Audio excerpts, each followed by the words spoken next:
Yep. Good shot, that shot.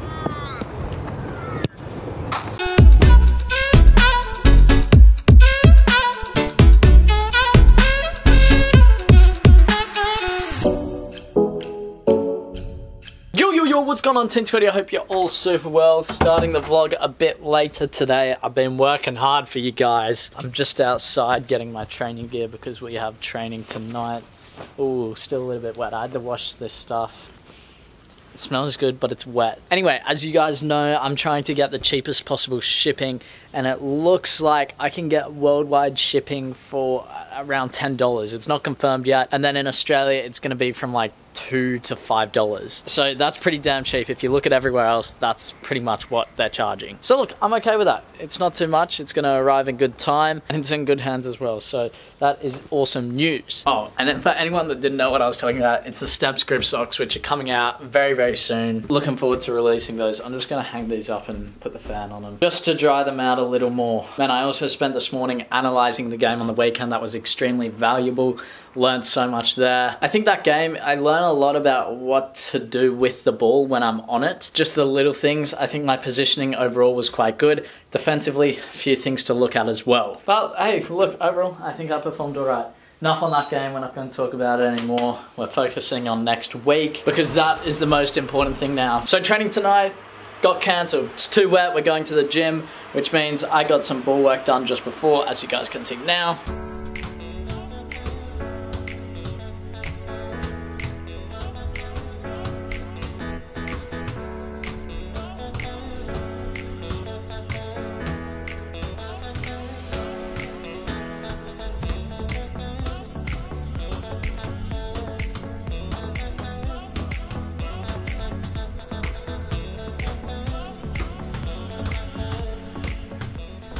Man, I love that drill. I haven't done it in a while. What I love about it is you're not going to hit a perfect pass against the wall every single time, which means you got to adjust your body.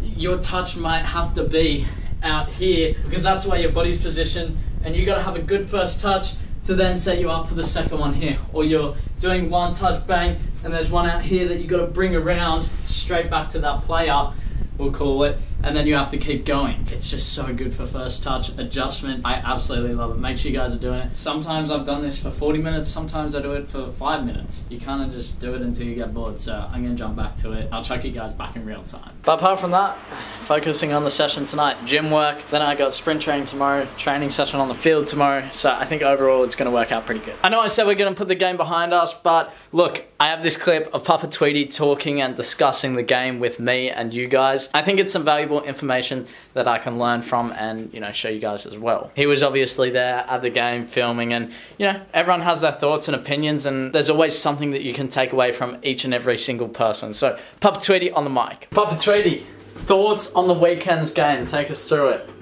This is one of the more difficult games I've ever had to think about. Right. At one level we were both disappointed. But it's just weird because if I look at everything you did in the game, I thought that's the best game I've seen you play for a while. Right. I thought it was certainly at a better level than the first two games. You're more involved and did lots of good things. But then there were some specific things. Well, firstly, you won a penalty. That was great. Yeah. Put the team 1-0 up with that helped. being in the box at the right time. Yeah.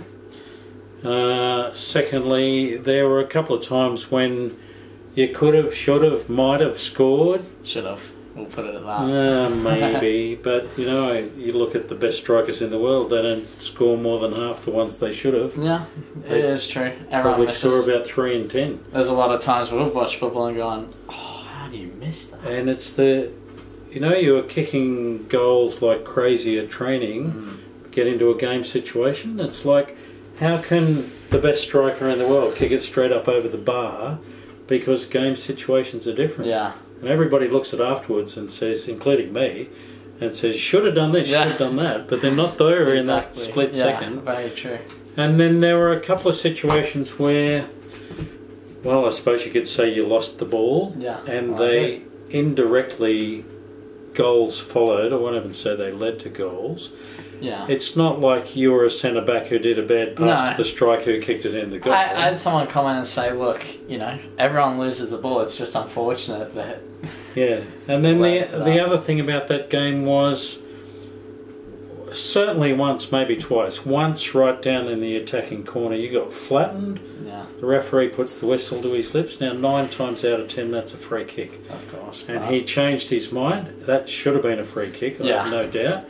And then there's a bit of play. Then from that, we lost the ball. But then we got the ball back again. But then we lost it again and they scored. So you can say that if it had been a free kick, they wouldn't have scored. But it's not like a direct cause. It's just unfortunate, really. So you look at that game overall. Some things you could have done better. Some things you did really well. Some things were just damn bad luck. Yeah.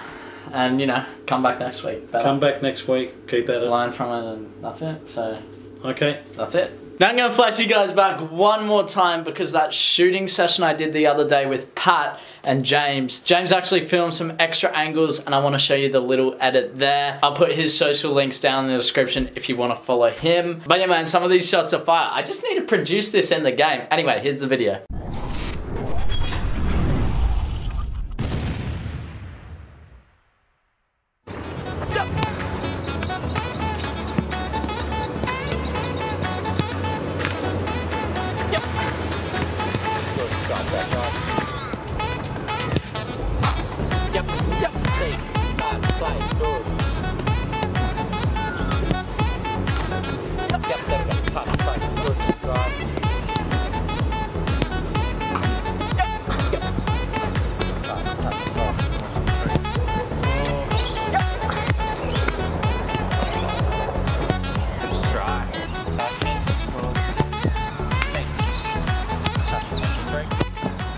Whoops, I couldn't stop listening to my podcast. I've just arrived at the gym place now, as you guys can see there, maybe. Gym session, it's, you know, it's different to a field session. You still got to focus, you still got to work hard, you got to push yourself. And that's what I'll be doing. It's simple as that. There's nothing more to it. It is what it is. So we're going to get in there and smash it. Oh man, it's really bright inside. Alright, I'm adjusted. That drive to the gym was around an hour and 10 minutes to get there. We did the session, I don't know how long it went for, but it was quality, man. You know, really good cardio work, some strength in there as well, and I needed that. Obviously looking to step up my gym program with Clayton. I'm seeing him tomorrow morning for sprint training. I think he said either tomorrow or Thursday we're going to get in the gym and up that program. So, you know, it's just going to be better and better and, you know, improving. I need to keep putting on weight, which means I need to continue to eat more and more food. I spoke with a guy at training who's actually a PT and he said that I need to hit that 3,500 to 4,000 mark. Up Tweety, how you going? Did you make dinner? No, Claire made dinner. Oh, Claire made dinner. You got anything important to say? No. Oh, you're boring. Well, I got dinner here. Big reveal. Oh, I thought it was going to be salmon. Oh wow, what is it? Some kind of white fish. With... Coffee. Oh, what do you think of it? It's good. You liked it? So that looks quite good. I'm liking that, but the problem is it's 10:30. It's a bit late for dinner. It's late. But that's why I had some food beforehand. You must be going off to bed. I am. Good night. I won't be. Oh, I need to eat. Right, I'm showered, I'm fed, I'm a happy man. I'm just ready to go to bed, man. It was a tough training session and I really put in. I made sure that we did some skipping, we did some, you know, jogging with some 3/4 pace, and I made sure that I was at the front every single time. We also did some weight work. I really pushed myself there and tried to get the most out of the session as I possibly could, because as we all know, I need to be getting stronger, I need to be getting bigger, and I'm working on that, man. I'm working on it. I need to be eating more. I think that's my biggest downfall right now. Just get food into my system. That's basically the goal. So, big day tomorrow. We got Clayton in the morning. And then in the afternoon, I'm going to be doing a session with Sam and Jack. That's going to be focused on one-on-ones, just continuing last week's session where taking the player on down the line, putting a cross in, or cutting inside and putting a through ball through. And then, of course, the sprint training, really just working on that top speed, trying to get quicker and quicker every single week to get back to where I was, hitting those 34 kilometers an hour. So I'll be wearing my GPS in tomorrow's videos, so you guys will know whether or not, you know, if I'm getting back to it. Because last time I wore it, I got 26.6. Nowhere near good enough. I need to be hitting those higher numbers if I really want to get better. And I know I can. I know I can. It just comes down to putting the work in. And I am putting the work in. I'm going to get there. Don't worry. I'll hit 34 again. Actually, no, I never hit 34. I got 33.8. I need to hit 34 one of these days. But for now, Team Tweet, I'm signing out. Make sure you like, subscribe, and enjoy joining us in Bye.